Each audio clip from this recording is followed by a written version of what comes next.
Welcome to What We Watch When We Drink, a Booze Dancing Entertainment Network podcast featuring lively discussions about movies, TV shows, and anything else that we're watching while we drink our favorite boozy beverages.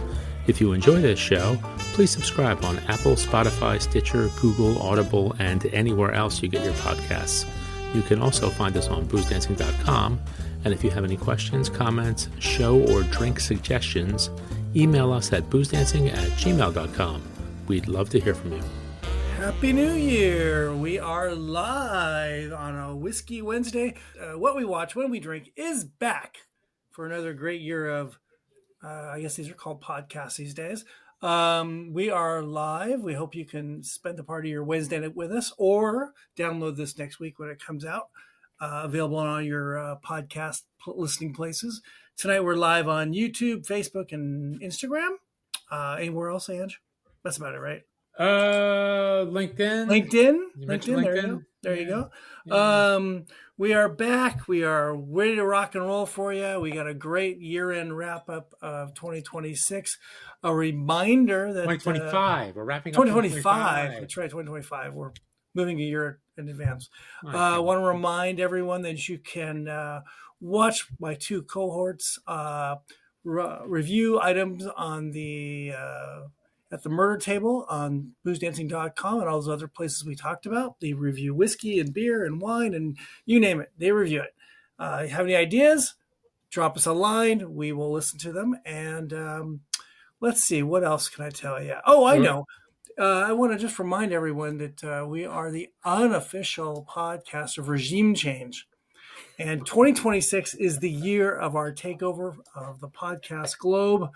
And we are coming for you, Joe Rogan. We are coming for the Mel Robbins podcast. We're coming for Dateline NBC, Smartless, Call Her Daddy, whatever the hell that is, the Ezra Klein Show, Amy Poehler. Her Good Hang's done. Good Hang is done. We're after the Kelseys. We're coming after them all. Cold-blooded mystery in Alaska. What the hell is that? We're coming after that. And if Greenland has some sort of podcast, we're coming after Greenland. Yeah, we're not just North America. We're going after South America now, too. All the Americans. If Venezuela has one, we're going after Venezuela. You know, I tried to get Maduro, but he was detained. He was detained. We're going to go after them all, guys. This is our year, 2026. How are we, guys? God, I hope so. How are we? All right. Booze Dancing Domination. Is that what you're saying? Domination. I got 3 beverages in front of me. I think I'm doing pretty good for a Wednesday. Oh, yeah. Don't forget that bit. We're getting there. We're getting there. Our fine folks at Impex. Yes, they have. Were kind enough to send us some samples. They have. And I like samples. We like samples, right? We love going to Costco and walking around and getting samples, amongst other places. We do have some wonderful spirits to taste and review tonight. We'll give you our thoughts on them. Thank you to Sam Filmus and the team at Impex Beverages and JVS for sending off those samples to us. Tonight's going to be a fun night. We are looking back at our year of 2025 TV watching. And I think it was a pretty good year. I'm really bad at remembering all the things, so we all probably had to do the same thing and get a list made and try to remember what we watched and if we liked it or not. I personally used some of the top 10 lists that were out there and some broader ones to kind of refresh my memory. So I don't know. What do you guys think? TV was pretty good last year, right? There was some good stuff. There was some really good stuff. There was some, decent stuff, some entertaining stuff. Yeah, I enjoyed. Oh, yeah. One thing we forgot to mention. We must thank our dear friend Jeanette at Impex Beverages. Oh, yes. For hooking us up. She takes good care of us along with Sam and company. Yes. Yeah. Thank you to Jeanette. She is wonderful in getting these samples to us nice and neatly, too. Nothing, no breakage. No spillage. No spillage. Yes. Okay, the year in 2025 TV, every year is getting weirder and weirder with television and all the freaking channels and finding stuff. It's like pulling your hair out trying to find trying to find something. Yeah, well, you would if you could. I would if I could. Yeah, me too. Yes, it's more of a metaphor. Yeah. It's really tough. And now we're in award seasons, and all of a sudden the best ofs are coming out, and it's a good time to kind of look back and talk about what we watched. Before we start talking about TV, why don't we hop into one of these Impex selections that we have? Where are we going to start, boys? Let's start with the gin. The gin, the Herb Garden Festive Gin. Is that the one? Yep. That be the one. Alrighty. Come on. Alrighty. It's a little palish. Not palish. Yes, it is. As long as well, my lighting's kind of terrible here, but it almost has a pinkish hue, if you will. Yes, it does. I'm looking against my white one, and it does have a pinkish hue. So this is the Herb Garden Festive Gin, 43% ABV. This is made outside of Edinburgh, right? I believe that is true. What was the gentleman's name that makes this? That is a great question. Was it wait, hold on, let me see. What is his name? I know was it Angus or something like that? I don't recall. He was on our website. He was on our. It's been a long time. I'm just going to randomly throw out a name like Angus. Sure, Angus. Why not? And I if his name is Angus, I apologize. I don't mean to. If you're right, that's amazing. You are very close. His name is Hamish.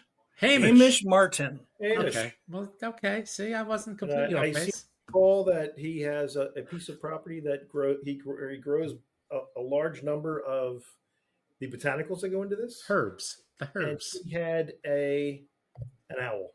That's what I remember from our visit. Yes, it was a while back. Grew stuff himself and had an owl on the show. So.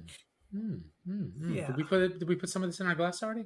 I did. Wait. It's 2026. I did. So cheers to 2026 and booze dancing domination. Wow. Goodbye to 2025. So our New Year's resolution should be to try to get back on the every other week schedule. We should try to do that. That's a good resolution. It's a good resolution. I already blew my resolution. I already blew my resolution. I was going for dry January. Yeah. I call it Rye January. Thank you. You know, I made it through the first. I made it to the first. Wow. It smells fantastic. It does. Sam was nice enough to send us a little folder handout from the Herb Garden, and you're just looking at this thing. I remember these guys had some amazing flavors and smells and botanicals and just crazy. Oh, that was right. That was the lemon verbena. That one was delicious. Yes. I'm getting a little juniper. Is anyone else getting juniper? Yes. Gee, I don't know. Maybe. Is this gin? Wow. Yeah, there was some. I've got skills. I do. Yeah, you do have bad skills. Speaking of gin, I told you our foray into martini making. Yes, I heard this. Yeah, it was all right. It was all right. It's a fine beverage. I may have been converted to being a martini fan. It was quite delicious. I may have to attempt that. One word, one thing you have to know: 25 degrees. Yeah. Just saying. He was stirring like a madman. It was great. I was stirring the pot. Wow, there is so much going on in this thing. There's a little bit of cinnamon. You get that gin. Maybe lemon. Maybe a little soapy. In a good way. Yeah, maybe. Yeah. I can see it. All right. Maybe a little. I'm going to go for a taste. I'm going in. Ooh. They put the herb in Herb Garden Gin, I'll tell you that. Oh my gosh. That is really good. Pretty good. That I seem to recall Hamish saying that they didn't necessarily think about. Am I remembering this right? They weren't really thinking about cocktail making with these. No. They were thinking about sipping gins. These are sippers. This is an amazing sipper. Could you imagine this on a little bit of ice? Mm-hmm. I mean, this is just, what is it, 43. 43. Yeah. 43. This is, although, is there such thing as a session gin? Sure. If you wanted to make maybe a little more floral of a cocktail, it's pretty good. Oh, most definitely. It's pretty good. Wow. It's nice. It's got nice mouthfeel, peppery. Instead of throwing in, Saint Germain or something like that, you can it's already in here. You already got the flavors. Yeah, totally. Sage of Ange, Maine. do you have any info on this one? I don't know. I was looking on the site on the. Oh, you know what? Let me go on the. Let me see. Did I go? Let me go. You talk. Let me see if I can find the actual website. Well, the little note in the back says they have ginger, cinnamon, cardamom, juniper, coriander, angelica root, and winter savory, whatever that is. Oh, yeah, that's it's right there on the back of our little they tell you handout. to serve it with an orange slice. Yeah. Which, if you got a nice twist of orangeness, that's cocktail in a glass. Rich, spicy notes with a warm depth of flavor, infuse your festive celebrations with an extra dose of joy. It was right in front of me, and I didn't even look. Silly me. I don't know that I get the ginger, but I definitely get cardamom. Wow. Yeah. And the cinnamon. It's delicious. Isn't it interesting how gin has just, in the last 5 years or so, it's got its own thing, and not in a bad way. It's not like, oh, gin, that's just for horrible cocktails. Push that over to the side. Now these gin makers are just making these incredible products. Yeah, we've had some good ones. We've had some very good ones. And I think that the real thing for gin is timing. It doesn't take much time to make gin. Nope. Right. That's a great thing. So, yep. I don't have to wait 2, 3, 4 years to make a product. I can get this out right away. Distill it. Yes. And then bottle it. Infuse it. Whatever you got to do. And maybe take a little extra time to put the right botanical mix through it. Yep. And turn it into something like this. So when they make the gin, right? Don't they have like whatever the neutral grain spirit is, and then they have all the stuff in like a basket, and then they run it through the still again? I think that's one way it's done. Yeah, kind of like when they hop a beer. You dry hop, you wet hop, the different things they do. I think they do the same thing with the botanicals. Well, I think some botanicals they might steep in it while they're making it. Other ones they might just run it through it. Well, question though, with the dry hop and the wet hop, is the dry hop that they're like using like dried hops versus fresh hops? This is out of my. I think it's where they're not actually soaking anything. I don't think it's dried out. I don't know. So they're running the liquid through a dry substance as opposed to a dried out substance. Okay. All right. And in this case, all of these items, all of these botanicals are, I believe, from the garden, from their property, right? Yep. Right. Yeah. Right. Yep. Although From I think at the time, didn't he say he was getting the juniper from Italy? Yeah, he was sourcing the juniper. Oh, that's right. Then he was everything else was coming from the garden. Right. And that was then, but this was probably we're talking 3 years ago. It's like him and his wife. They bought some old farm or something outside of Edinburgh, right? Yeah, and they just started to whatever that was growing already. Then they added things and kept growing. And then hey, well, let's make gin too. Right. And what was that one we had before, the lemon verbena? Lavina, yeah. That was really good. Yes, that was very good. But this is also quite festive. It is. As a gin. It's nice. It's good. In this little pamphlet that Sam sent, there's also in here a elderflower and jasmine gin, and the lemon verbena and juniper gin, and the damask rose petals and juniper gin. We've had that one. I know we had that. I think I might have had them all, actually. They're just really interesting. They're really good. It's like I don't want to waste it in a cocktail. It's so good, but it would really make a good cocktail. Yeah, but if I could make a really good cocktail with it, maybe I will. Totally. It wouldn't be a waste then. Okay, let's talk some TV. Just a quick reminder: this is what we watch when we drink. BoozeDancing.com. Hop on the comments if you want to. If you're watching. What just happened? Wait, I'm glad he's gone. I never liked. What just happened? Yeah, we lost him. Where'd he go? He hopped onto the comments and he left. Oh my god! And he's back. Button. I hit the wrong. What are you doing? I'm sorry. What are you doing? Looking for comments and I clicked. Jesus! You zigged instead of zagged. I zigged instead of zagged. And I tried to get Don't worry about fancy. the comments. So all right. Don't worry about the comments. So I'd like to throw in 2 shows that are technically 2024s. Oh, but I didn't watch them until 2025. Okay. That counts. One is Shrinking. Oh yeah. And the other is Bad Monkey.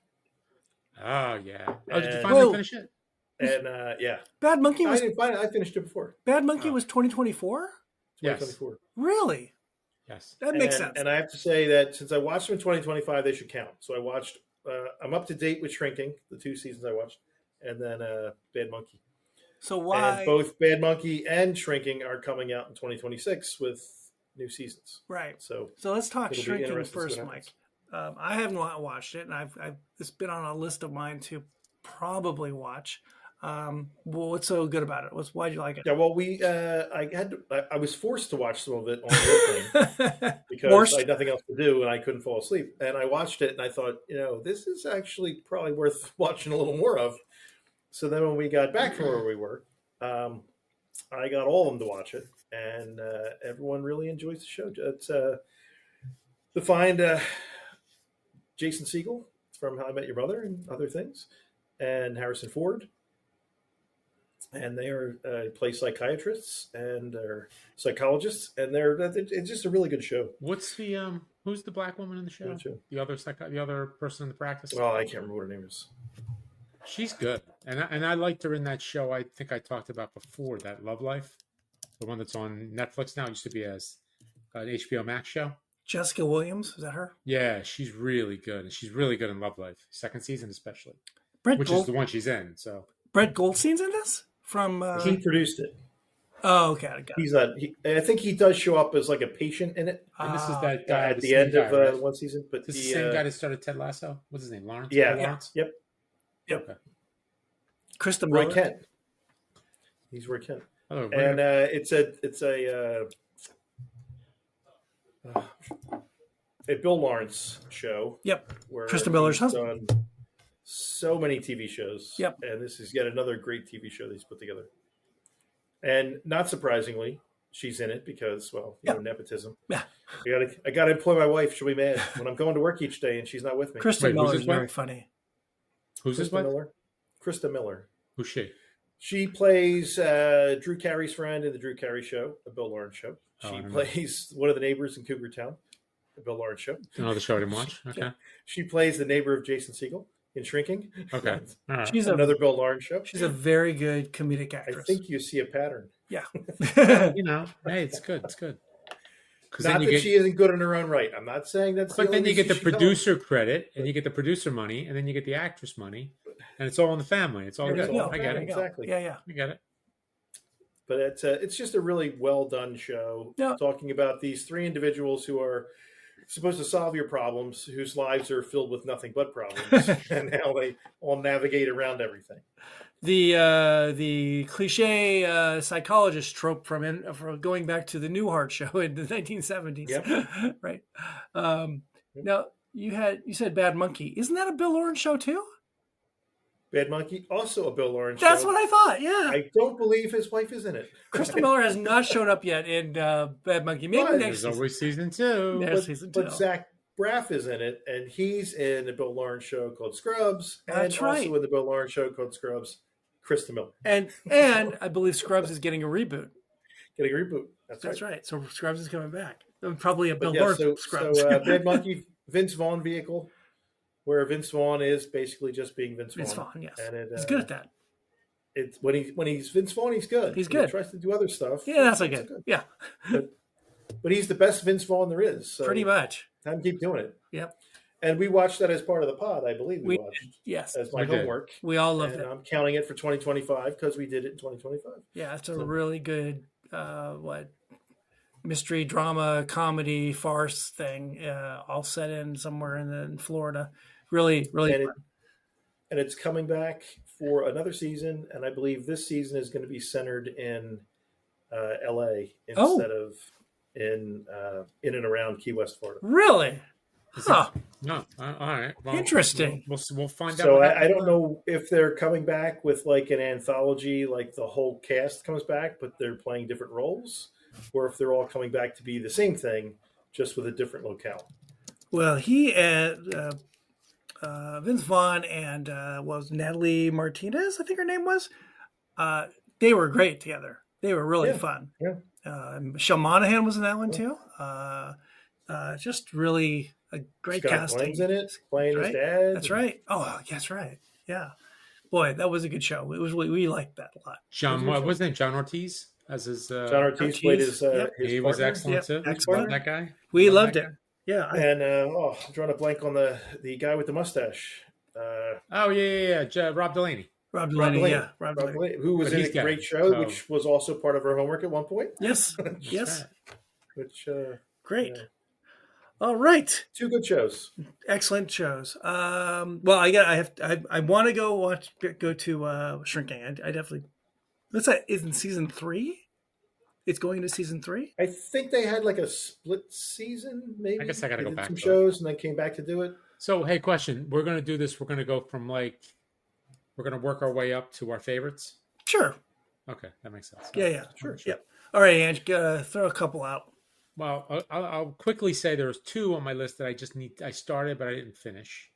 And that would be Andor and Pluribus. They're both wrapped. So at some point.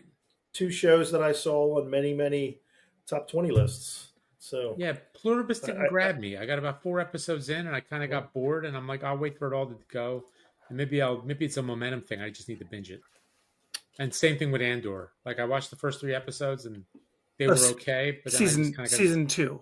Season 1 was great. Yes, and I hear great things about season 2, but I just got to get back to Andor. I saw as like the number 1 show on a couple of the lists I saw. It's so for the fact it didn't grab you, I'm surprised. Well, you need to watch the whole thing, I think. Yeah, the first 3 episodes were a little tedious. The setup was a little slow, tough, but yeah, I can tell you. Well, personally, I loved Andor. Top 5 or 3 for me. I actually downloaded the last 5 episodes to watch when I went back to Philly for Christmas to watch both ways, and I saw a lot of stuff I didn't see before. It was the last 5 episodes are just amazing. They're really great. It's a great show. I'm not a big Star Trek guy, so I wasn't really interested in it. You know what? You see this everywhere that it's the least Star Trek show. Star Trek. Star Wars. You're making jokes there? Wars, Trek, whatever. It's all the same thing. It's the least Star Warsian Star Wars. It's a Western, right? Which is what I liked about it. It's not a Western. I don't think it's. I don't know if it's a Western. It's a. No, that's the other one. The other one's more of a Western. What? What was the one? I thought they're both set up that way. Oh, Mandalorian. It's a space Western. Andor's. This, for the Star Wars nerds out there, this one leads right up to Rogue One. Yeah. So there probably isn't another one coming, I'm guessing. I don't know. So. Not sure. But it's really good. And what's his name? Diego Luna? Yeah, Diego Luna. Yeah, he's great. The whole cast is great. The Skarsgård, is Skarsgård in that? There's this Skarsgård dad is in it. Yeah. Stellan Skarsgård's in it. Yeah, right. He's great. Just really good. I'm glad you brought it up. What was the other one you brought up? You said Pluribus. A lot of, it's on a lot of lists, but and I watched it all, and I was like you. I was not that excited about it. Didn't grab me, but I'll go back. I'll go back. It's very Vince Gilligan. It's very good. I mean, it's very good. Great? I'm not sure. It's filmed in that way, shot in that way, like you're watching Breaking Bad or you're watching Better Call Saul. He definitely has a style.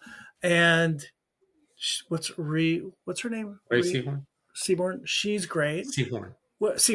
But I'm not. It's just, I don't know. It didn't capture me like a lot of other new shows did, or shows did this year. Nope. Yep. Okay. Aaron, you're up. Okay, so a couple two from the bottom, I guess. I don't know where to start.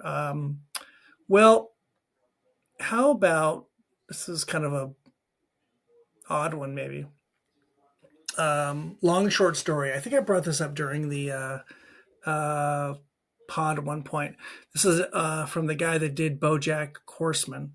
It's on Netflix, and it's animated with let's see who's in it. It's a Paul Reiser, Lisa Edelstein, Abby Jacobson's in it as one of the voices.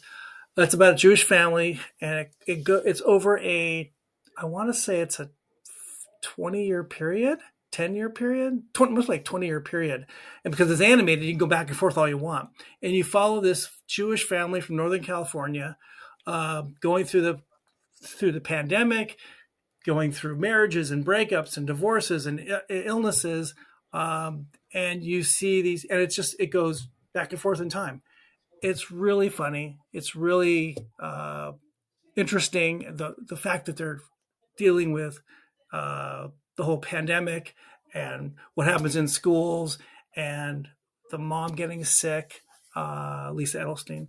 It's really well done, and it's a really interesting look at family and in a really clever way. So that was one of my odd ones. It just came out recently, but I really liked it a lot. Was Down Cemetery Road on Apple TV. It's on my list.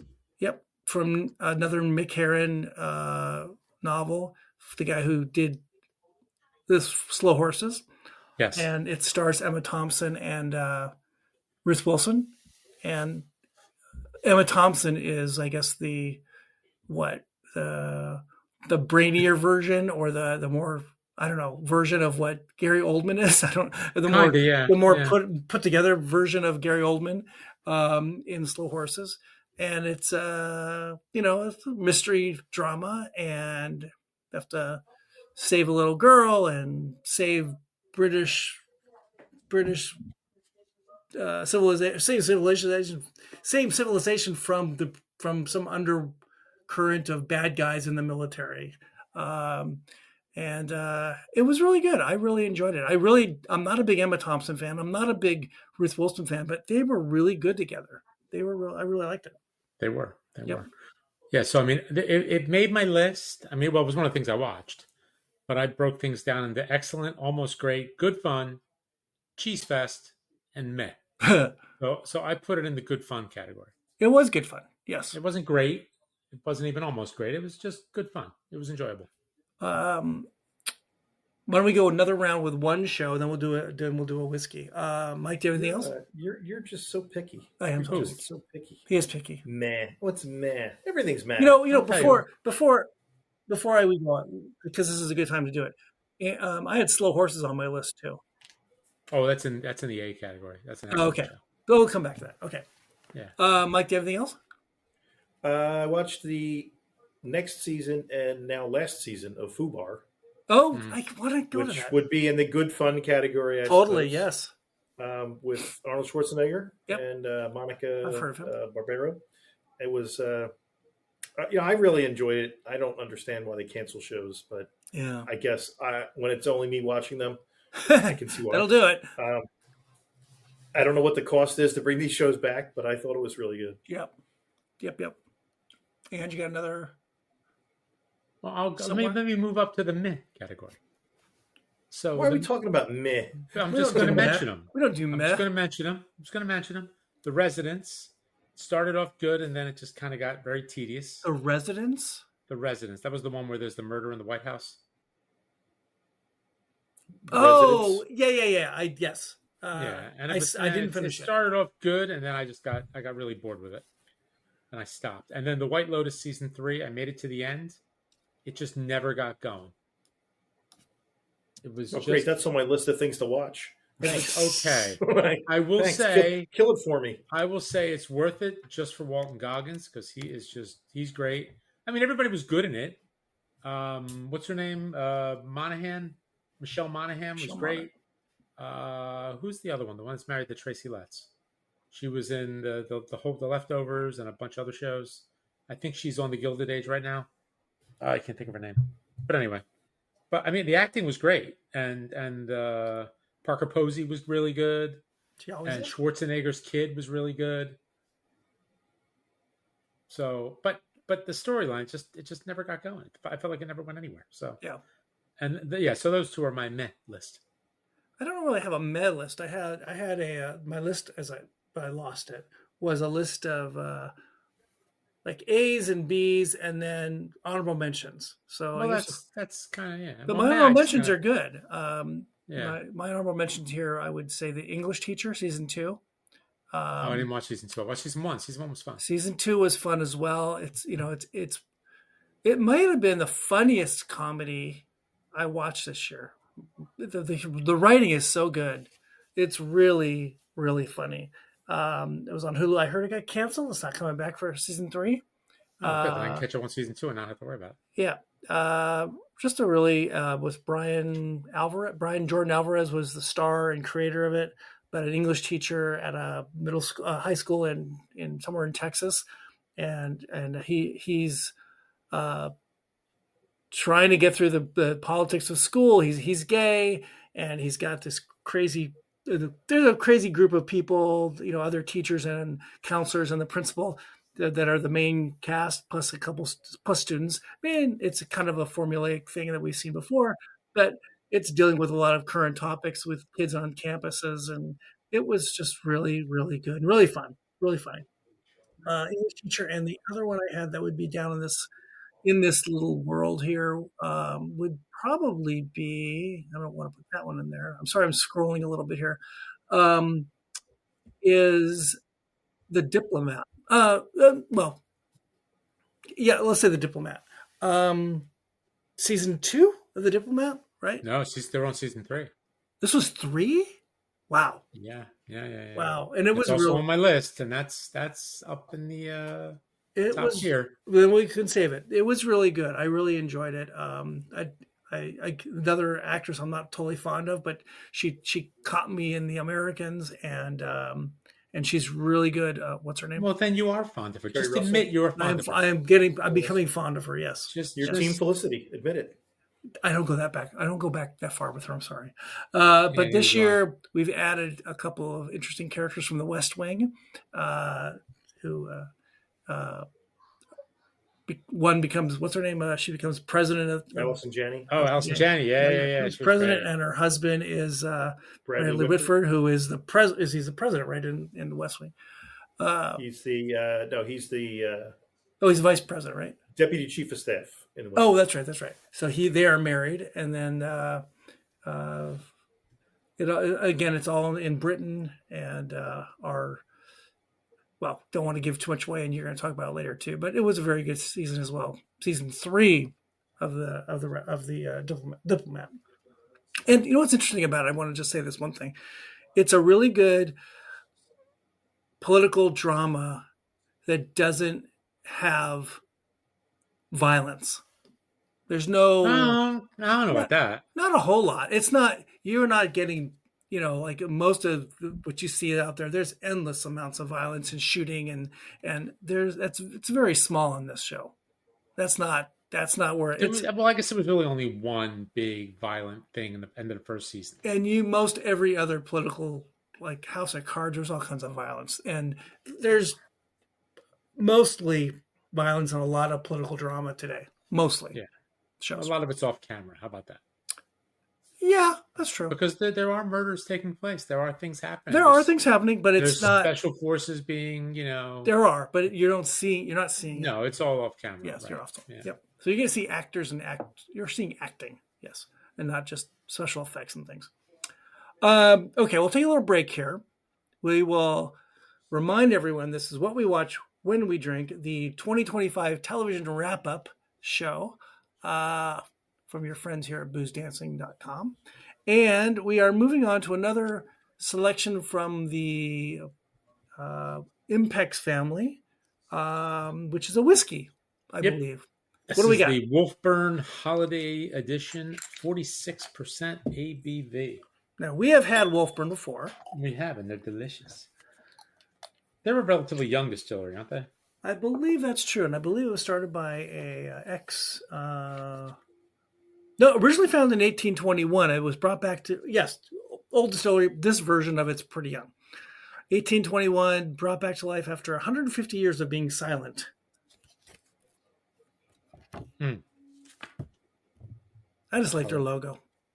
Yeah, it's cool. So this is what, the Wolfburn Holiday Edition? For a second there, I thought it was that, that what's that thing in Rome with Romulus and Remus, where they're like Lupa? Yeah, whatever that was. So I thought it was at first. The Mother Wolf? Mother Wolf. For a second, yeah. And I was like, okay.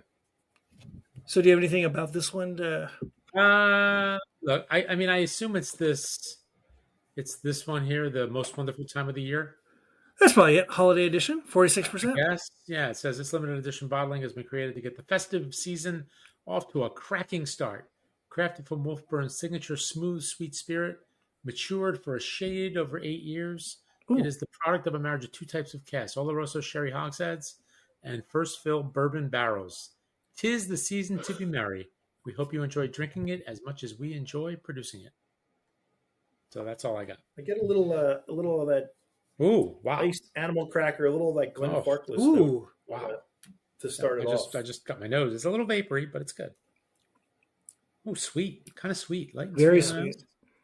I get what you're saying. Yeah, I get it. Yeah, little totally. Glenn Farklessy. Like maybe like the icing on a nice ricotta cookie.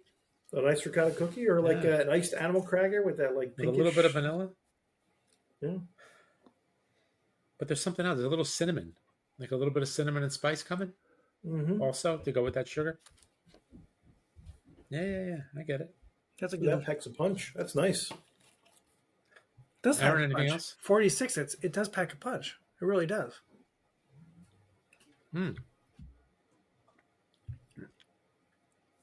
Maybe did it say? I'm sorry. Did it say peated? No. I don't know. Cause it's got a little tobacco-y on the flavor. Yeah, a little tobacco on the mouth. Well, tobacco, maybe a little chocolate. Maybe a little cocoa nibs. Cacao. Little cacao. Wow. It's really good. I like this. I like the balance of sweetness and that smoky tobacco thing. Yeah, I'm getting like tobacco and chocolate. A little bit of that on the palate. It's nice. That's very nice. Put a couple drops of water in it. You get a little bit more of that tobacco chocolate. Yeah? All right, I'm trying that. Tamps down a little of the sweetness. Well, it's not that sweet. No, just whatever. It maybe weights it a little more heavily towards that portion of it. I add a little water here. It's good. That's good. Well, that is good. That's good. I like that. It does kind of bring out a little bit more of that cocoa kind of flavor. Is this only for... Oh, I think I found it. Let's see what the tasting note says. Am I crazy? The taste notes are going to tell you whether or not you're crazy? Yes. What kind of notes do you have? It says, you are insane. Ah, look at that. Juicy and mouthwatering, rich toffee and syrup flavors lead the way with overtones of cocoa and vanilla. Yeah, I see that. Sweetness coats the palate with autumn fruit and honey notes leading to a warm, soft finish. I see that. Yeah, I get that. A little caramel. Yeah, sure. I like, that could be, the toffee could be like sort of like tobacco-y flavors. I like the bottle label for the holiday edition. It's so pretty. Yeah. The most wonderful time of the year. Oh, it's so festive. It is. It's nice. It's so festive. And looks like a $100 bottle, $99.99 at Mission. $99.99. Mission Liquor. I will paint that house for $99.99. So like Earl Scheib, the car paint. Earl Scheib. $99.99. Do you have Earl Scheib in California? We did. Earl Scheib. They were horrible. I think my dad took them to Earl Scheib. The paint started like coming off. It was like peeling off within like Mako and Earl Scheib. within months. What'd you want? It was $99.99. Yeah, but $99.99 20, 30 years ago. 40 years ago. Today? That's a lot of money. $99.99. That's like $500. Is Earl Scheib still That's a around? lot of money. Oh, I have no idea. Again, that was like 40 years ago. Earl Scheib is... Are you looking up? Still around. What? Well, wait. The company or the guy? No, he's not alive. They started in 1937. Oh, they went out of business in 2010. Yeah, gee, I wonder why. Hey, they were garbage. They were around for a long time. Well, people were fools. What can you do? Anyway, it was all right, we digress. It was an LA company. Yeah. Okay. Anyway, we delicious are whiskey. really, really good. That was the Wolfburn Holiday Edition. It's the most wonderful time. All right, we are going into some more TV from 2025. More TV. Who wants to start? Mike, Ange, pick one. You guys pick. Well, you know what? You want me to just run down the good fun list, and then if something run jumps down the out good of fun list. All right, Sure. so I got a good bit on the good fun list. So, Death by Lightning, which I watched recently. I liked it. Mike, did you like that? Did you see it? I didn't see it. I think you would like that, Mike. Didn't see it. It's got two of my favorite things in it: Death and Lightning. Right. I'm a big fan of both. You know, it was on my list too, Ange, and it's got such a great cast. It does. The cast is great. I mean, is incredible. It was okay. It's only 4 episodes. Yeah, I didn't love it, but it was very good. What's his name was great. I liked Michael Shannon. Michael Shannon's great. Matthew McFadden from Nick Offerman's Nick fantastic. Offerman, and what's the guy that's in? Is Bradley Whitford in it too? Yeah, Bradley Whitford's in it. Yes, and what the hell? Eli? No, not Eli. What the hell? Eli was the character he played. Betty Gilpin's in it, Betty and Gilpin. the guy from Boardwalk Empire, Right, the brother. the brother. Damn it! I never remember this guy's name. I never remember his name either. It's really annoying. I feel bad Is because it? I like him. He's great. I don't know his name. Oh, is it Shea Wiggum? Yeah, it's it. Shea Wiggum. He's Yeah. in Perry Mason. Perry Mason. That's right. Yeah. He's in the first season of True Detective. Yep. He's in a lot of stuff. Anyway, let me run down this list real quick, and then we can go back and comment. So I got Death by Lightning, Dope Thief, which was on Apple TV Plus, Down Cemetery Road, Running Point, the one about like mock show of the Lakers. Yep. Stick, Apple TV Plus, The Beast in Me, The Four Seasons, The Hunting Wives, The Rehearsal, Season 2, and Tires. I forgot about Tires. That wasn't on it. Was that actually last year? Remember the second season? It was actually in 2025? Because they got renewed, and then the second season got aired in like May or something. Yeah, it makes sense. Okay. We did a show on it, right? We did Tires. We did. And I Mike didn't realize hated it was it. last 2025. Yeah. Mike thought they were Tires. fools. They shouldn't be in business. Valley Forge. Valley They Forge, shouldn't be in baby. business. Valley Forge. All right. That's a So good that list. was my list. Any comments? What was the list again? I can't remember yesterday. Oh my God. Tires. Okay, we talked about Tires. Yep. Yeah. Okay. Loved So it. Tires, The Rehearsal, Season 2. That was So on HBO. So the rehearsal, I watched the very first episode from season 1. It's so bizarre. It is so bizarre, and I haven't gone back to it after the first episode, and I want to go back to it. It feels like it's going to be a bit of work. Well, you know what though? Season 2 was interesting because they essentially kept with one storyline for the whole season. The airplane thing, right? Yeah, it was actually kind of interesting though, because the whole thing was, I believe the whole thing was that, you know, like if you're like the senior pilot on the aircraft, you're essentially, you know, the co-pilot tends to defer even when the guy's making a bad decision. Right. And the whole thing was to kind of like make more teamwork, better communication, Yes. all that kind of stuff, and just how they went about it. It was interesting. It was actually really good. It was actually really, really good. I think I would do the rehearsal on an airplane. I mean, I would not because you said that, but I mean, I need dedicated time to sit with that show because there's so much other stuff. It's not my first choice to go. Yeah, let's go watch episode 2 of season 1. Yeah, it was actually really interesting. And then what other shows? Well, The Beast in Me, which was didn't watch it. Interesting. I wouldn't say it was great, but I have to say that's what Matthew Rhys. Oh, and Claire Danes, and who's the girl that was in The Hunting Wives? And she was in the little blonde. What's her name? And then she was on another show. She was in Pitch Perfect too. Yeah, I know you're talking about. I can't think of her name, but anyway, she was good too. But I mean, it's not a great show, and it's got Mike from Breaking Bad.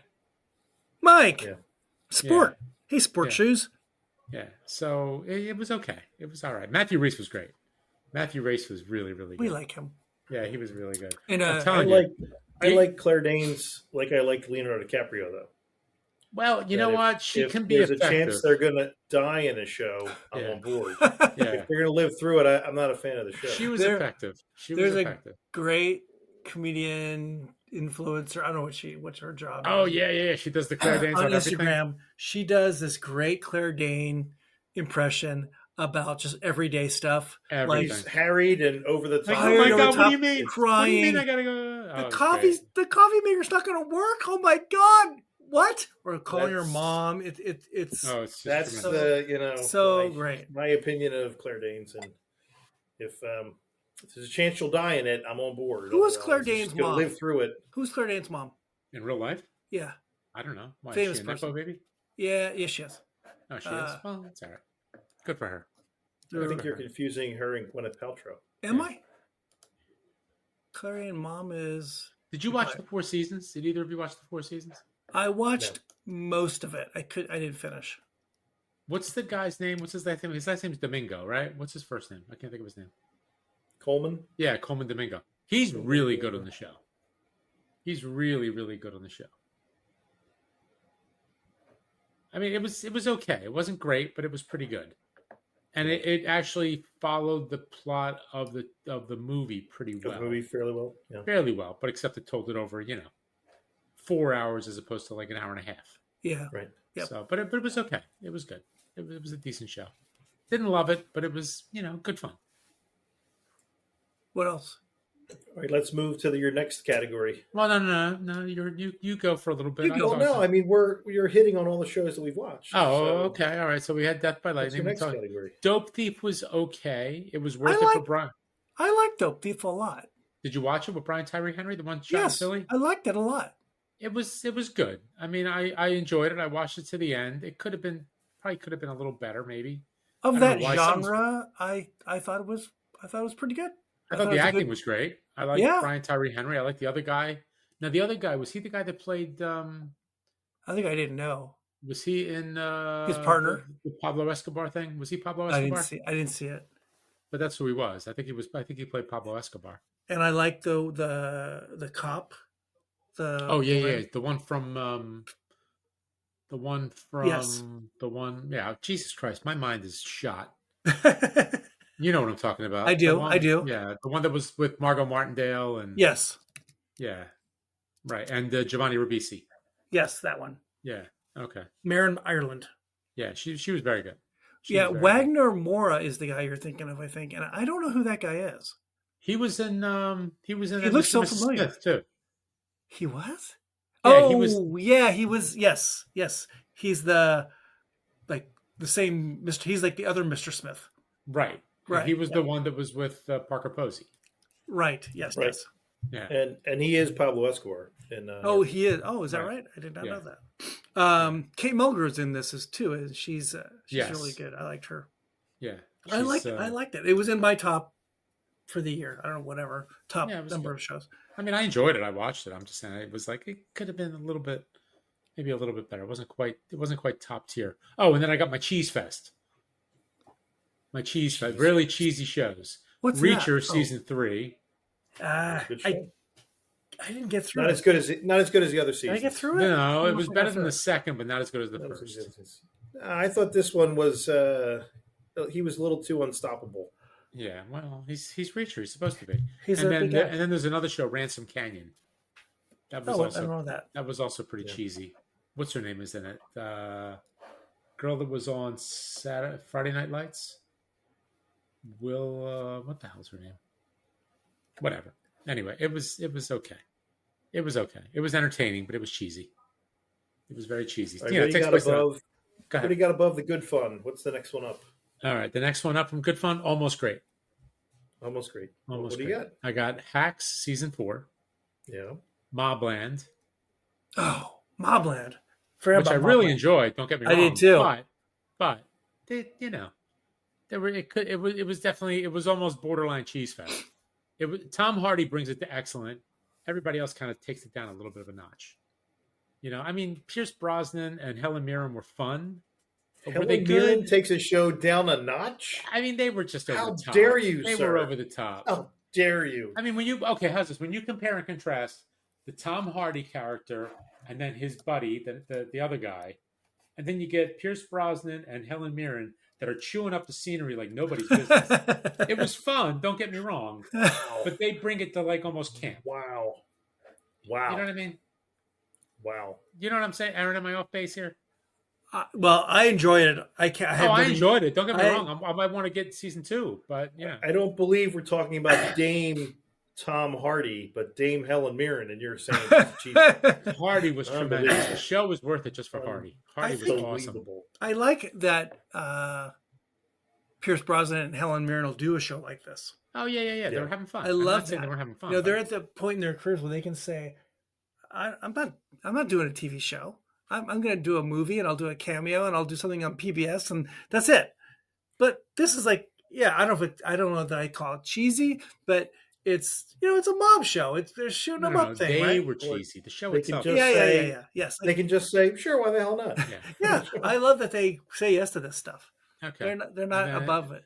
Then we got Sirens, which I really enjoyed. That was actually good fun. Yeah, it was it was also a little cheesy, but it was was cheesy. Yeah, but it was good. It was really really good, and it kept me guessing a little bit. Task. I didn't think it quite made it to excellent, but I think it was good fun. It was almost great. On your recommendation, I got the ladies to watch that, And and they really enjoyed it. yeah, I liked it. I enjoyed it, And but they liked it so much they then watched Mayor of Easttown. well, that's the thing. Like, I didn't think it was as Because compelling as Mare of Easttown. Yeah, No, but we it's watched them both. I found it compelling Yeah, differently, yeah. right? Well, It's, like I it's said, these, almost great. yeah. Almost. Yeah, they enjoyed it. I mean, Tom Pelphrey was great. Mark Ruffalo, all the acting was good. It was just something about it that just didn't quite. When bring isn't it- Ruffalo great? Ah, Ruffalo's awesome. I like Ruffalo No. a lot. Task, The Bear season 4, Yep. better than season 3.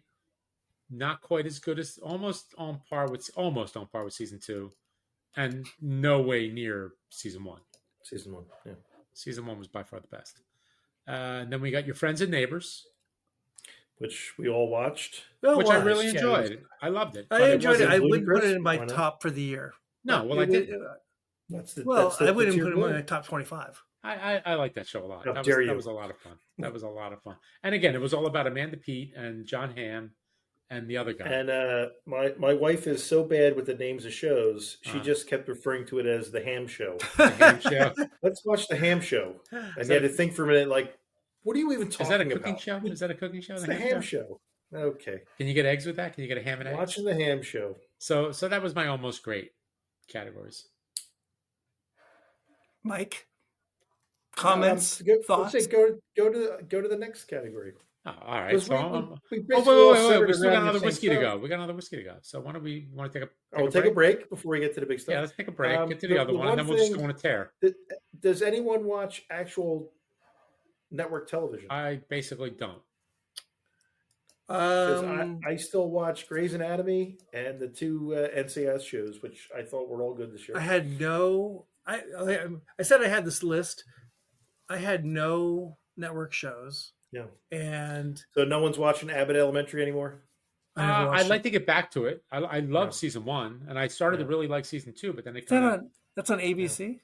ABC. Yeah. yeah, but you can watch it on Hulu, and I think you could actually watch it on HBO, which is great because there's no commercials, Oh, so you could really blast interesting. through it.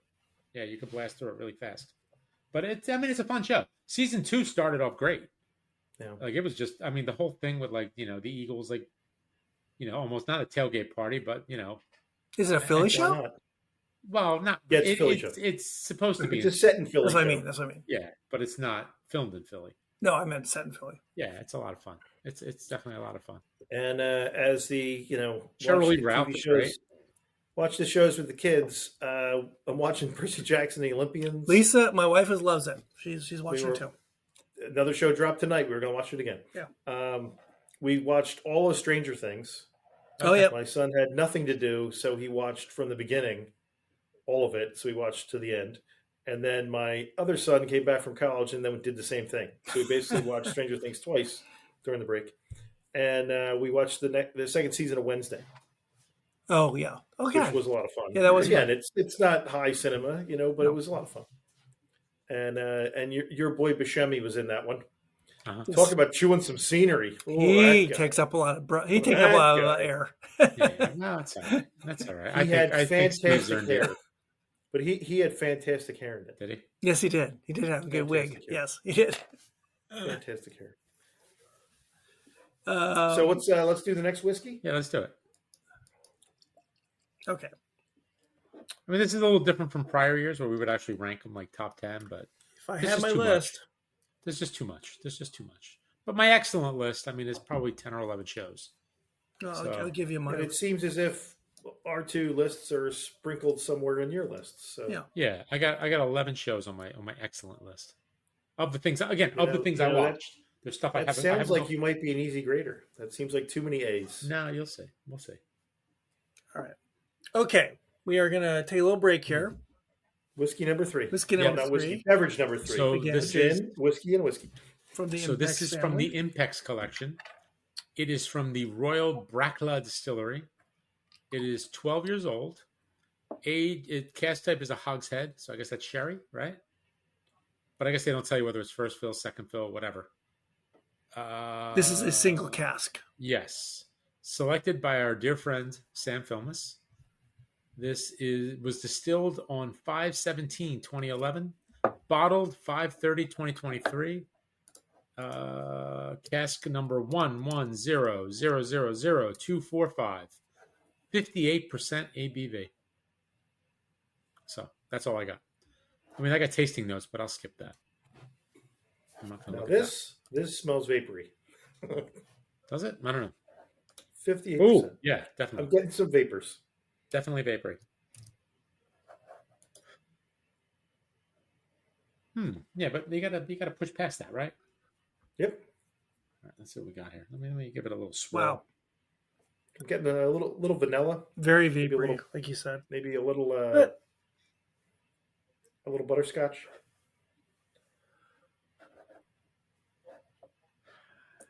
I don't know. It's tough to get past the vapors. I get a little fruit though. I get like almost like apples. You get apples and everything. No, I don't. No, I don't. Apples in the brain, man. I just had an apple. I did have an See, apple that's- tonight. Pray on your hands. I had a fishwife sardines with the hot chili oil. Oh, I can't eat that one. It's too hot. It wasn't that hot. Well, you got it all. You put stuff on it. You put bread, mayo, tomato, a little arugula, I'm some not pickles. allowed to eat that in the house. I eat outside. It's so good, so good. So apparently, you got to eat 2 tins of sardines a week Who said to get that? all the benefits. I don't know, some TikTok thing. Oh, interesting. A reel on Instagram. I do that. I'll do that 2 in a night. I would imagine that's probably not true once RFK comes out with the new food pyramid. No It's canned just all food. meat. It's just all meat. Oh, please. That's probably ultra processed. So, you Please. can't have it. Maybe if he went to the doctor, he wouldn't talk like that. How about that? Or didn't he have a stroke or something? Sure Who looks knows what he had? I don't know. Who knows? It's all the cocaine. Anybody else, I give him a pass, but he's annoying me. So, Yaha. What is it? Yaha? Aha. What is that thing called? Maha. Maha. Make America Healthy Again? Yeah. Yeah. All right. Well, okay. Wait. Stop. We're gonna go on a tangent. Make America hammered Can again. we rewind that again? Just That's take a it. sip. I like Just that. take a That's sip. us. That's us. Just take That's a sip. us. Maha. Wow. No, we are. We're Gaha. Get America hammered again. Boom. That's us. Gaha. Well, you're complaining, but they just came out and said that the 1 to 2 drinks at a time, Yeah, that's not a thing anymore. twice a week, is not a thing anymore. Drink all you And want. you should be able to have as many beverages as you want. There you go. In a Sponsored social by- situation. Sponsored by the American Distillers Council That's right. Well, I saw and the actually, Brewers Association. one of those. I saw some website today. One of the spirits websites made a comment about this. Not like going crazy saying let's overindulge, but this is the spirits world has had a tough time the last couple of years because people are drinking more healthily and or less. So this is not a horrible thing in America. That is So- quite anesthetizing. This is It's not. powerful. This is not. It's funny you said that. I don't think it tastes as hot as 56. We Okay, 56. I feel it. 58. 58? Little like it's got a Really? little, I think I got it on the tip of my tongue, though. I'm a little yeah, anesthetized. but in a nice way. Well, I didn't say I wasn't drinking it. Well, that's nice. I like that. That's really I good. just can't form words anymore. You never could. What are you talking about? Oh, that's hurtful. No, it's just honest. I'm not Truth hurtful. hurts. I'm not The truthful. truth I hurts. am matter of fact. My therapist says I'm matter of fact. Who's your therapist? My massage therapist, Rob. Boom, boom, ba bum. Wow, it does not Dr. taste. Bombay. It Dr. does. Bombay. It does not talk. Freud, It Sigmund Freud. doesn't taste 58 to me. You guys think it's really hot? It's peppery. It's very. No, it's a little. It's a little. I didn't no. find it hot even in the finish, but I found the tip of my tongue was a little kind of caught right there and anesthetized a little My bit. Oh, I think gums it's are a nice. little tingly. I like it. Yeah. I really That's like what I it. got. It's nice. I like that. I can go for some dental work right now. This will do it. This could. I was a drinker. So this is interesting. It's not the kind of whiskey I would go to. Not the one I would. This is not my go-to. It's not peated Wow, for, right? it's not smoky, right? It's not smoky. But maybe forget the 58 for a second. This is just a solid whiskey I would just sit and drink with. And I don't mean like, tons of it, right? It's not a session kind of thing. But it's very clean. Uh, it's got a little bit of brightness to it. Mhm. Um, It says hogshead, but I mean, it could be like third fill because it's not yeah, very I don't dark. get a whole lot of sherry No, out I'm of not this. getting a lot of sherry on it at No, all. do we? And we. I'm sorry. What year? 12-year-old? 12-year-old. Yeah, 12 years old. Yeah, Yeah, it could be a really old hogshead, so we don't, get that influence. that's Oh, nice. look at the color. It's not. Yeah, it's very light. That's light. Very light. I like it. I really like it. What does Brackla go in? Is that the one? Is that one of the ones that goes in the doers? Not doers. What's the other one? I don't know. Chivas. Shivas, I think. Yeah, It goes in the Chivas. Okay. that sounds right. Yeah, I think. I'm not sure. I don't know. I've heard of It's them. owned by Doers, Oh, it is. It's owned by Okay. Doors. but I don't see where it says it goes into it. It just is owned by I'm them. sure it does. Then. If they own it, why would they So- not own it? Why would they Yeah, own it but otherwise? I don't know if they release independent, single bottles of that instead I of don't know either. using it in the blends. Well, maybe they do in the UK. It might not make it here. Possible. So who knows? Who knows? But that's good. I really like that. That's That's really really nice. good. Thank you.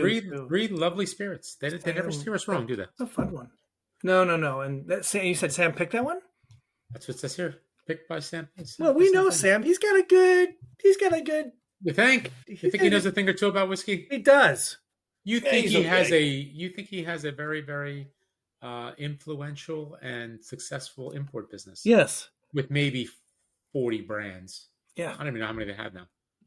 A lot. A lot. It's okay.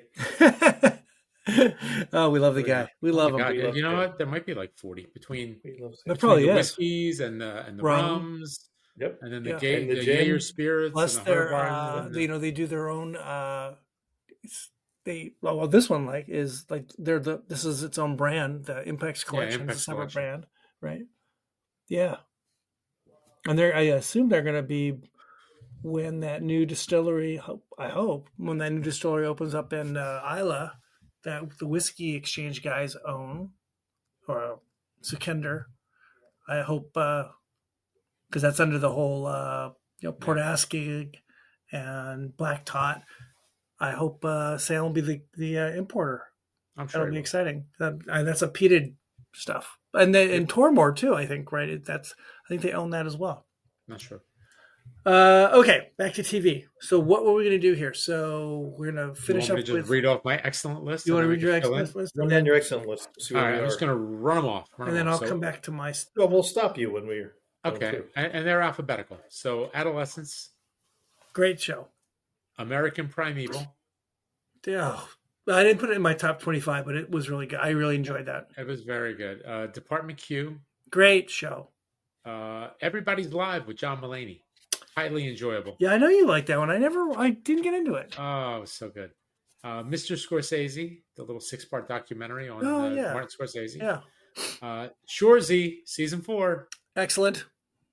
Now, I don't know, was it seasons 4 and 5 of Slow Horses last year or just 5? I can't keep track because they do a couple releases a year. I think it was the last one we saw 5. I think it was 5 broke up. Okay. All right. I think. I don't know. Okay, so Slow Loved it. Horses. Loved it. That was awesome. Diplomat season 3. Loved it. The Lowdown. No, it didn't make my top 25. The Pit. I really enjoyed the Lowdown and seeing how it tied up at the end rather quickly. All the different things that happened were and quite interesting. And today was announced that Lowdown is coming back for season 2. Awesome. And then we got The Pit season 1. Love it. And of course, The Studio. The studio. Yes. So that's the list. I think if I had to pick one show that I really, really, really surprised me how much I liked it from beginning to end, because I really didn't start watching it. I jumped on the bandwagon later with Diplomat. I really enjoy that show. I would actually go back and start it over again. Well, I think it's really different. I mean, I talked about this with the violence thing. I think it is different than so many of these, so much of TV, especially with political stuff. It's just so much violence. It's just on-screen violence, right? There's none, virtually none. And I think it's really about the acting and about the story. That's what I think really makes it unique. Yeah, the acting is great. The stories are good too. It gets a little it gets a little House of Cardsy, I think, in season 3 about It how gets a all of a little sudden the conspiracy. president dies and just out of the blue, and she becomes president, Elson Janney, and then what's her name becomes vice president, and she's also going to be vice president, and she's going to be ambassador. Okay, that's a little bit kind of crazy. That wouldn't probably happen. Well, we don't want to spoil it, but she was not the vice president. So, right, yes, but it gets a little. You're right. Her husband. Yeah, but you know what? The thing is, what I like about the show is the acting's great. I love the energy. It's just love it. constantly. I love it. Like, there's really no like dull moments in the show. No, Yeah. I think it's great. And no dead wood in the cast. Nope. Really good. Everybody's good from top to Well, bottom. not that everybody isn't already good, but everybody's got something to do. What is her husband's name? Real name? Rufus Sewell. Oh, love that guy. Oh, he's great. He is so good.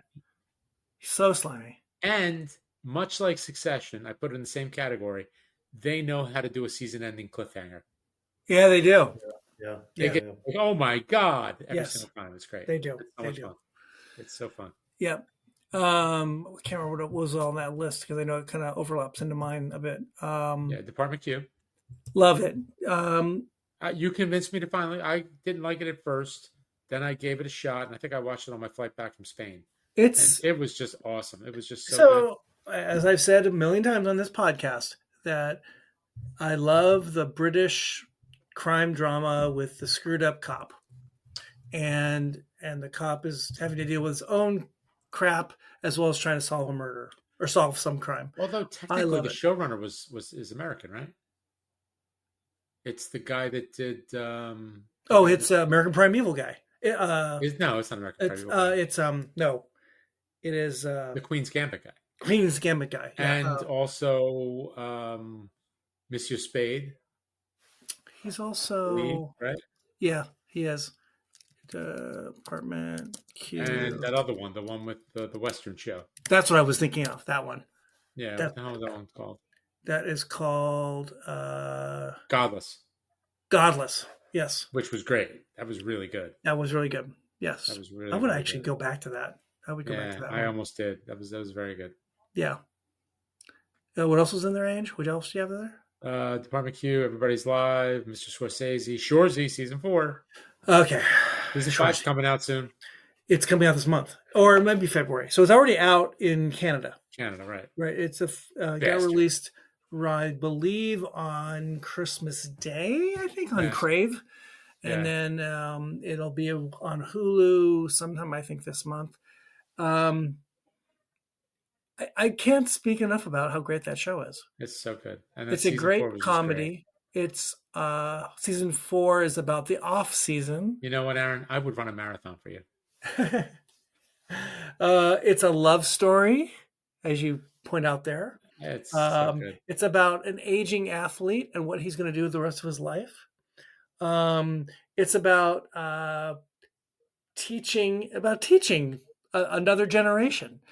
It is, to me, the best sports comedy maybe ever on TV. I don't know how many levels better than Ted Lasso to me, but much better than Ted Lasso. And I like Ted Lasso. Yeah, but this is a much more efficient show. It's way more efficient. It's a much tighter show. Yes, I think I told you that I was. This comes from the Letterkenny folks, yes, and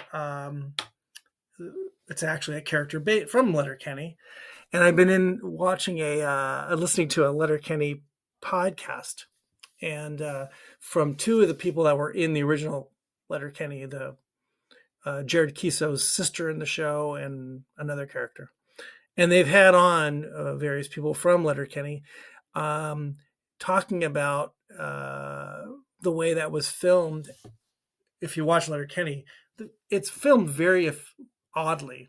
And the reason it was filmed very oddly, and I think some of that falls into the style, into Shoresy, is they only had so much money. And so they could only film, they would film literally an entire season like in 3 weeks. And it's all out of order for the actors, right? They're just getting pages and pages and pages and pages of dialogue. And but it's not filmed in the order of the shows. And I don't know that that's true for Shoresy, but I sense it's similar. It's really difficult kind of way to work, I think.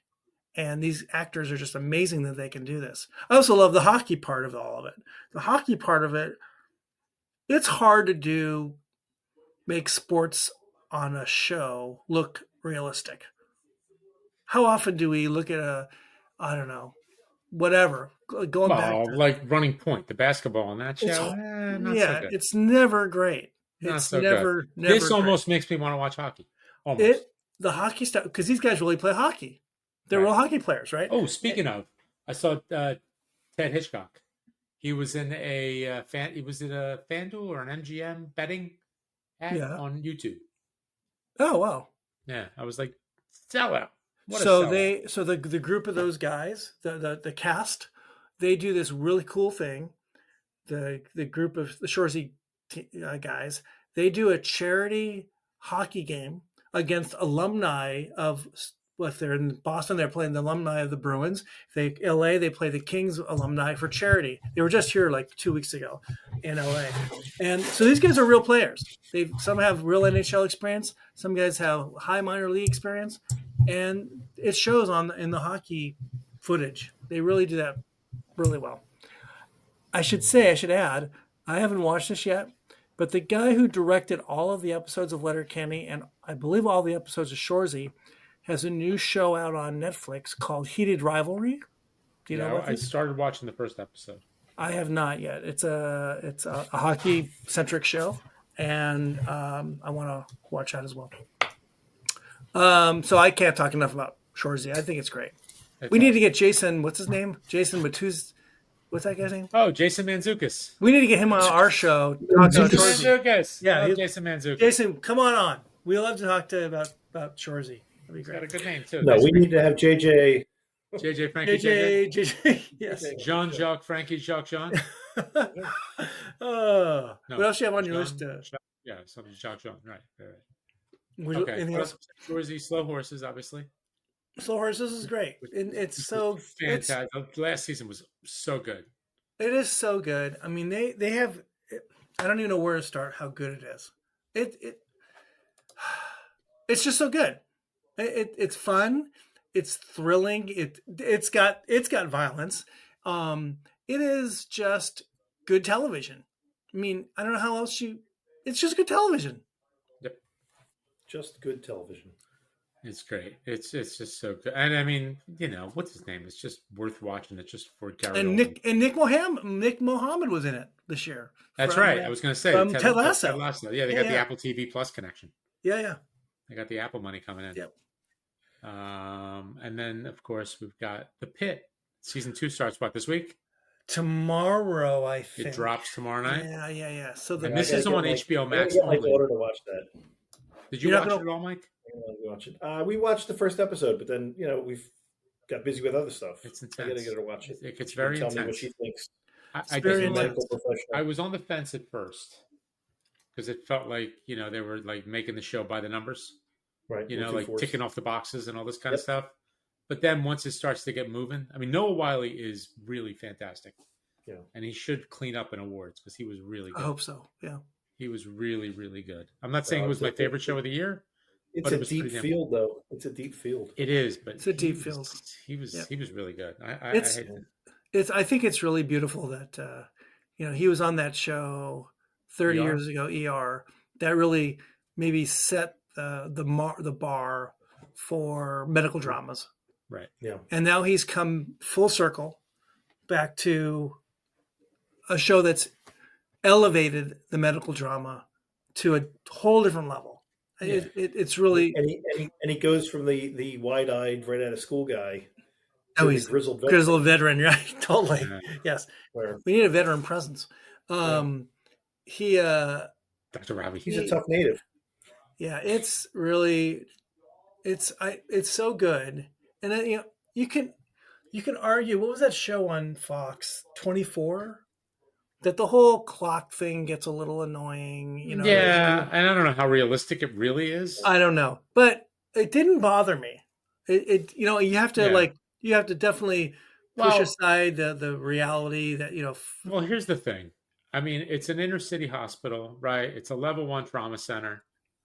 So just going by the few hospital experiences I've had in the city of brotherly love, yep. you can go to the non-level 1 trauma center, which can be busy, but it's like normal stuff. Yeah. Not normal, but it's like, Yeah. heart attacks, maybe Yeah. like a fall, whatever.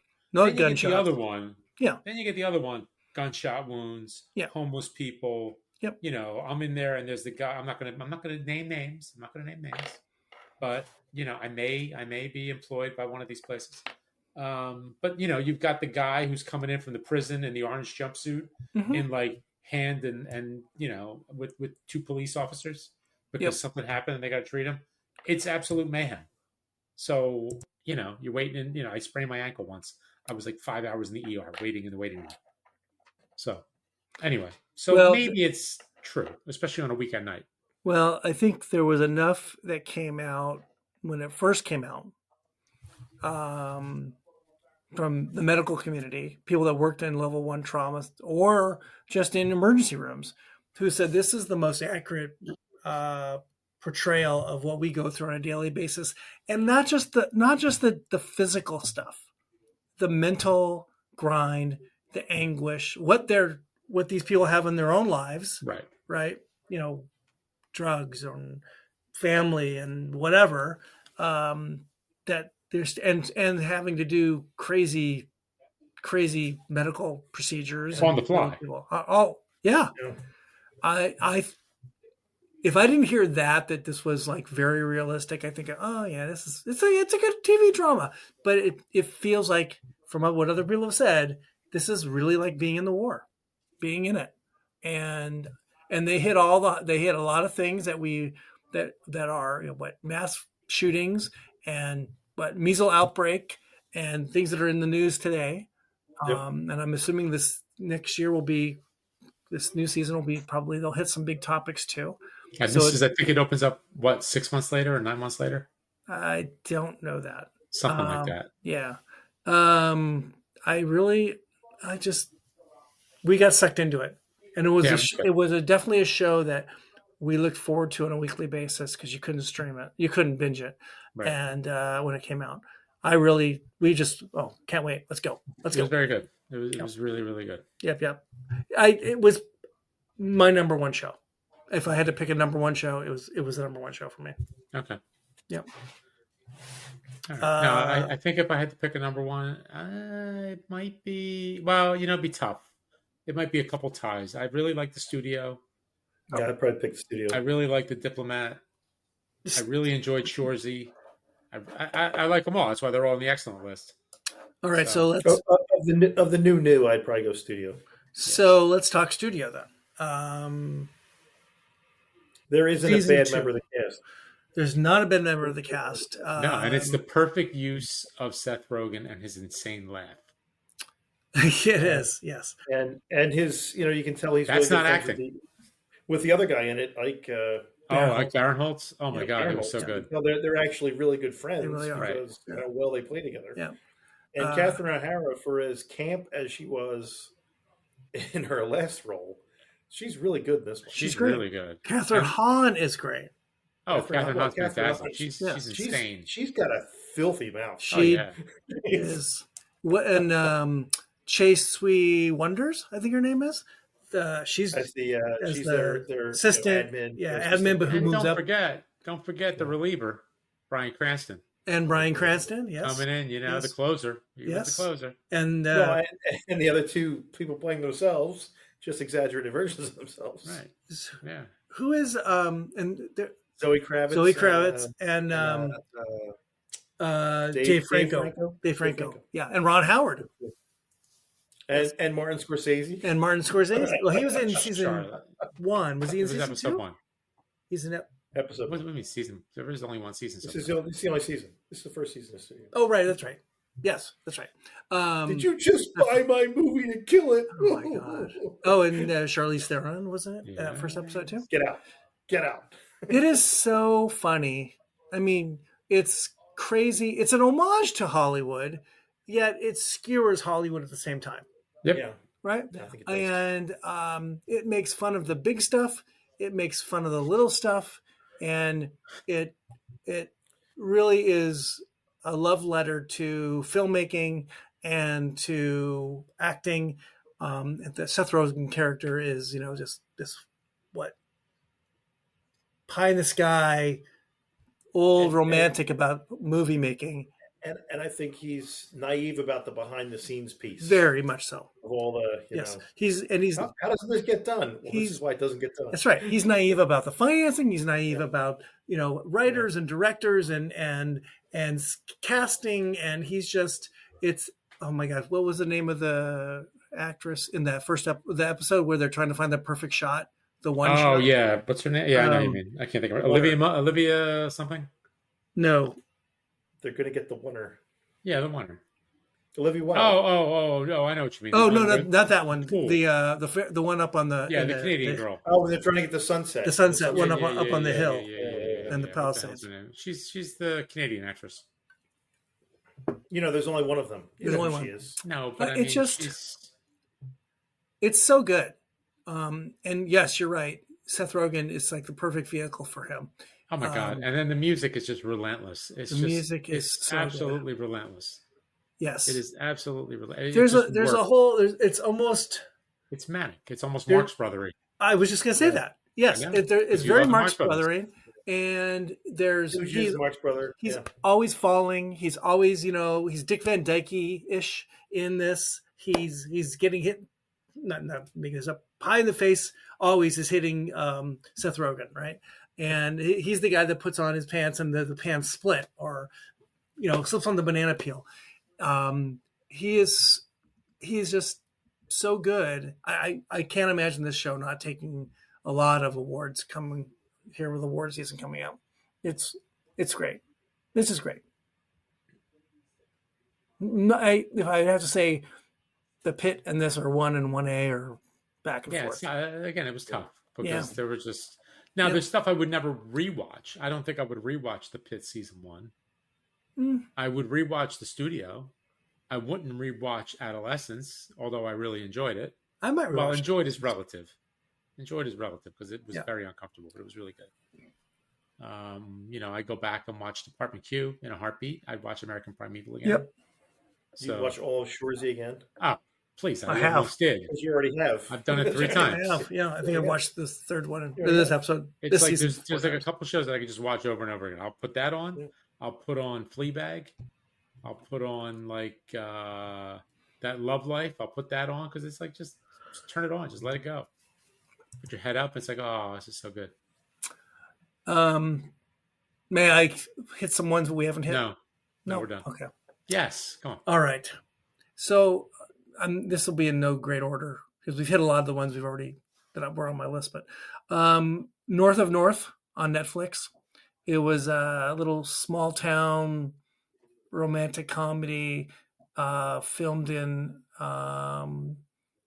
Nunavut, Canada. Okay. Way up near the Arctic Circle, about this small little town with this the stars like a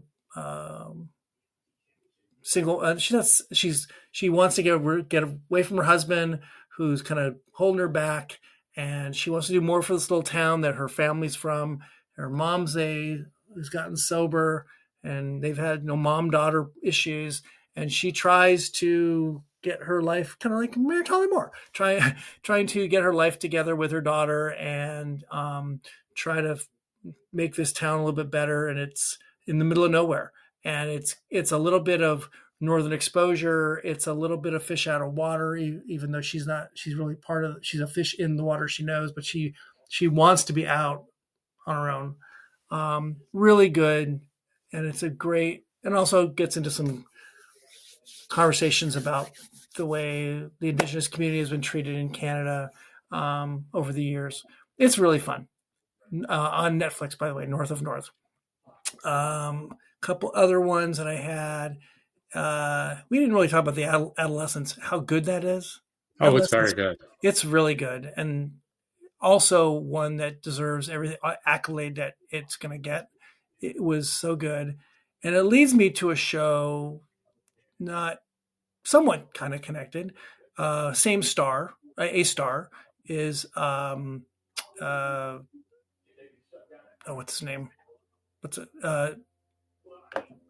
What's the dad's name in Oh, Stephen Graham. Stephen Graham? 1,000 Blows on Hulu, Okay. from the Peaky Blinders guy. Huh. And this is a show with a lot of violence. It's a lot of violence, and this What's is it called? 1,000 Blows. 1,000 Blows. 1880s East London. Oh, yeah. I think I started watching that briefly, but I didn't go back to it. It's on Hulu, about it's Hulu, right? And it's a little bit of a mob movie, but in the 1880s in ugly East London. And you know, like boxing involved, the two there's black boxing guys, involved. The two characters come from Jamaica, trying to Right. make their livelihood in London, and they get into the sport of kings, the fist, boxing at the time.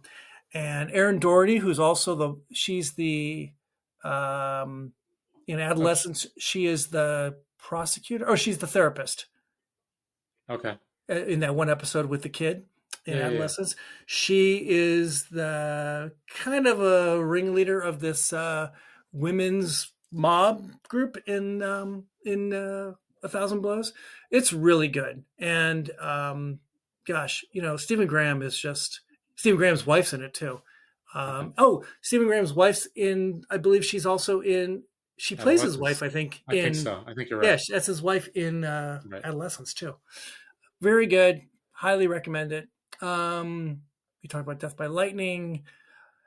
The Pee Wee Herman documentary. Pee Wee as himself on HBO. Good. Really good. Really, really good. I was a Pee Wee fan.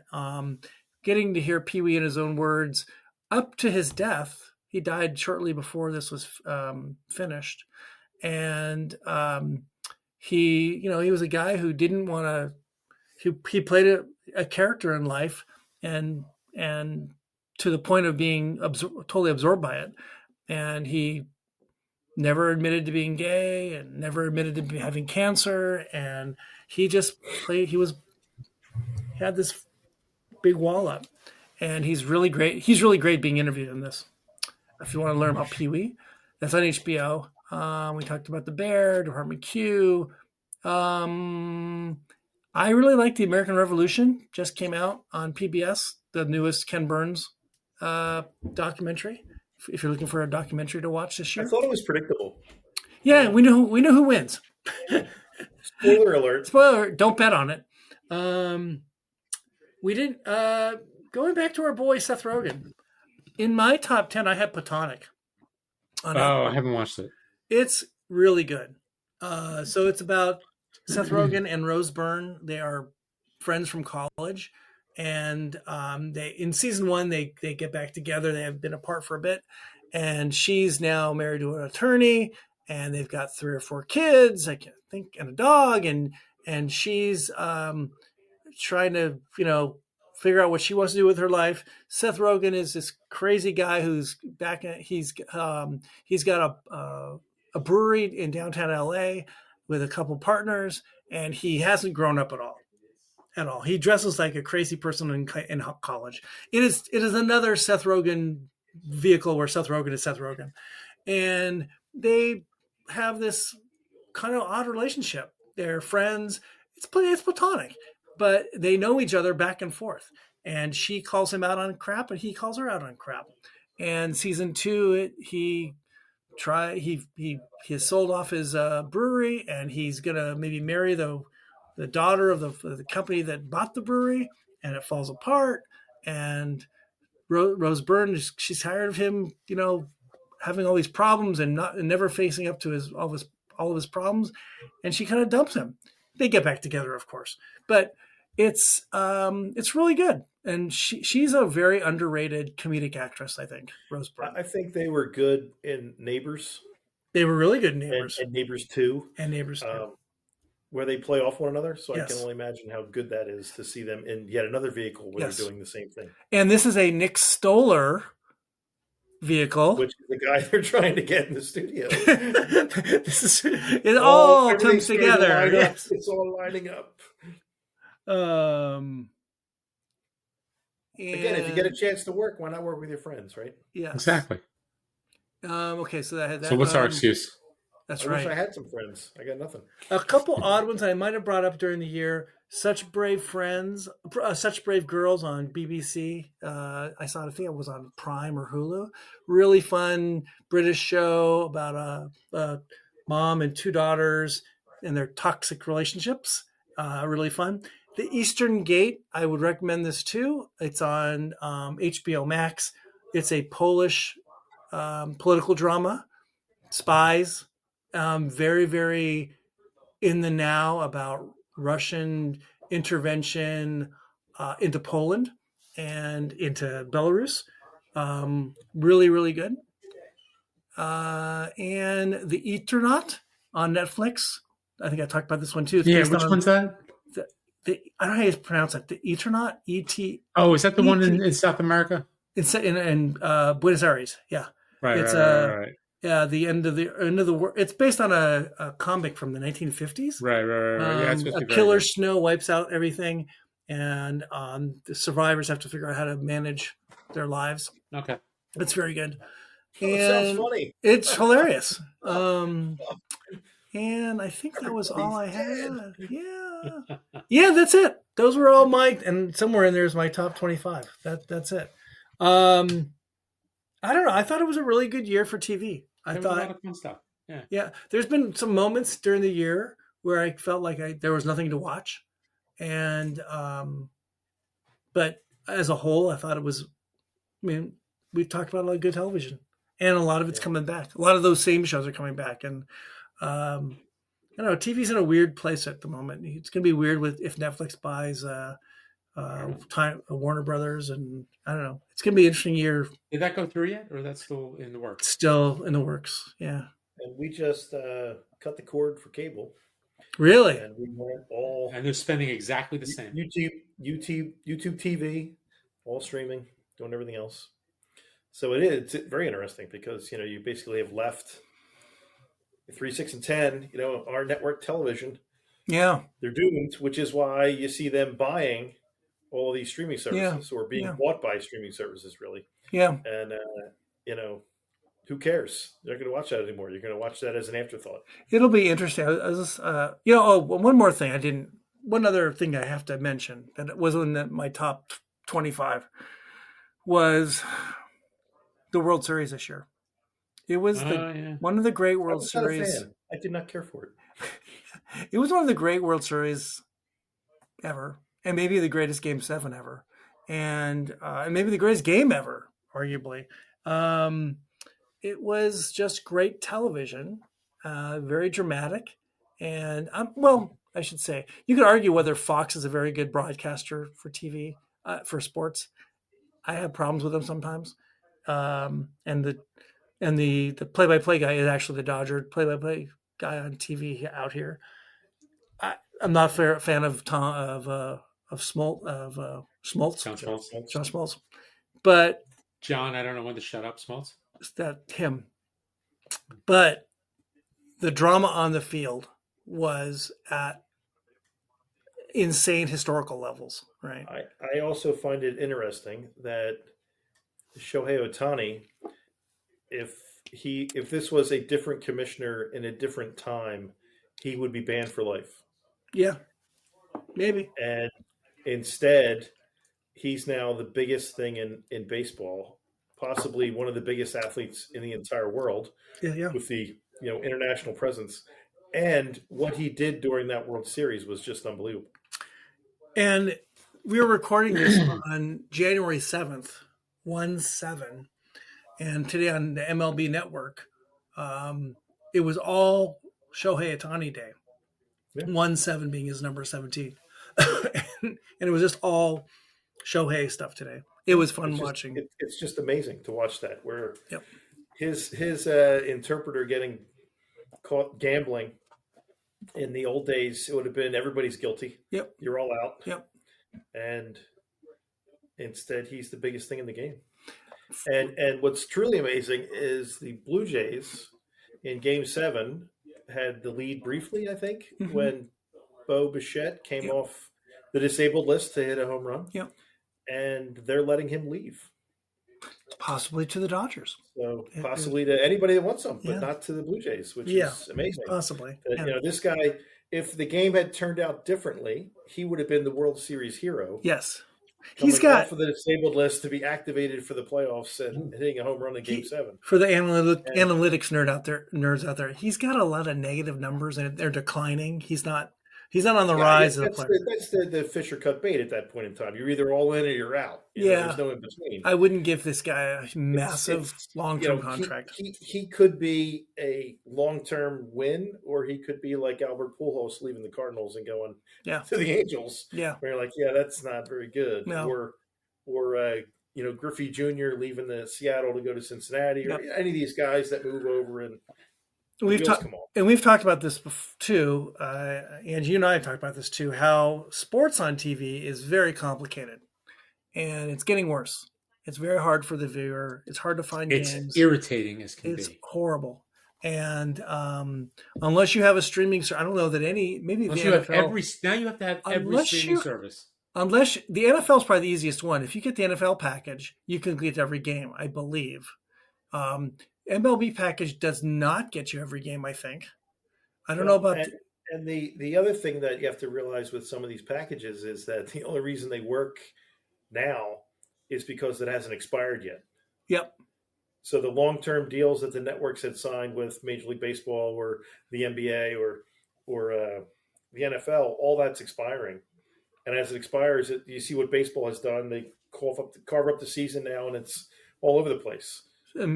Basketball's incredible. It's basketball. insane. You had what could be considered one of the greatest pregame, mid-game, post-game show tandems out there. Yep.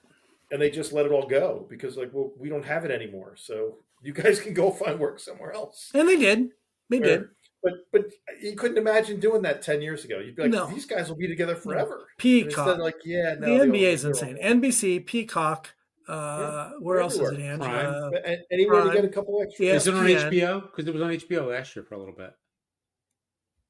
I think it is on HBO also. Jesus. Well, TNT lost it, right? They don't have any games on TNT anymore. TNT doesn't have it, Yeah, which is why that whole thing blew up. Yeah, with the Charles. It's all insane. It's just impossible. It's insane. Watch the game on Monday night. Now, granted, Monday night's game apparently sucked, but still, I would like to have seen it. But I had to get Peacock. I'm like, are you kidding me? Another service? Not just you wanted to see it, you had to track them where it was. It's very difficult. It's not easy. It is not unless you're it's not simple. And unfortunately, they're not very helpful about getting.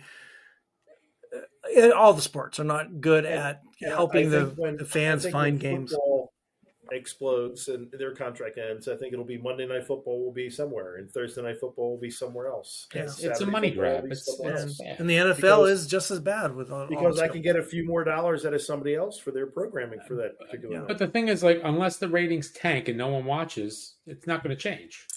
As long as people keep watching and subscribing. Just don't watch. I think you could argue. I think you could argue that this is probably true for regular TV too. If it gets so, what's the word? Segmented. Maybe that's not the right word. Fragmented, and viewers can't find things. That arguably viewership should go down. You would think. You would think, right? So if the ratings aren't high anymore on Amazon for an NBA game, or high or whatever, or not as high as they wanted it to be, it's because people can't find it, or people don't want to get Amazon. And you'd think that the NBA would say, hey, this isn't helping us. Yes, we're getting a big chunk of change, but we're not getting viewers, eyeballs. Yeah, I think what you're going to get are new eyeballs. Hopefully, I guess that's what they're thinking. Somebody has the streaming service and it's like, well, what's on my streaming service tonight? Oh, basketball game. All right, I'll watch that. Yeah, they may not have watched it before. So the people you would normally lose as fans, a new group of people are starting to watch that instead. Maybe not enjoy it. But is it enough? But they're not watching it. Well, I think the money's still there. Yeah, it's all about the money. And I think it's about the money and the content. We got to keep content going so the network keeps running. Right. So we got to have something on. It's messy. It is a mess, but TV in general we like. It keeps us in business, right? There you go. Not a big fan of the World Series, though. It was great. We loved it. And by the way, I think I saw today 36 days till pitchers and catchers to report. We are Schwarber's very back. close. Schwarber stays. Schwarber stayed. Schwarber stays, and they're talking about Wheeler, who had to have thoracic outlet surgery. Right. He is throwing to 75 feet. So they think he's on the way to go, and he'll be back, maybe not in time for the start of the season, but for a good part of the season. Okay. All right. And if you got your calendars out, 77 days till opening day. There you Wow. go. We are marching towards baseball, and I believe the Dodgers usually at the end, sometime in late January, will start having workouts at Dodger Stadium. So we are there. We are there. That's when they'll start cheating again. That's right. We'll start cheating again to win number 3. Number 3. Bunch of dirty cheaters. All right. On that wonderful note, we'd like to thank again our friends at Impex, Sam Filmus, Chris Udi. Who else? And Jeanette. Don't forget Jeanette. Yes. Jeanette. My friend Sarah there at JVS. For setting off some great samples, the Wolfburn, the Herb Garden, and the Impex collection. Yep, Royal Broccoli. Three decidedly different beverages. Very different. Boy, really different. All very good. Very good. Very good. Mm-hmm. Thank you again. We want to wish everyone a happy new year and have a great and healthy 2026.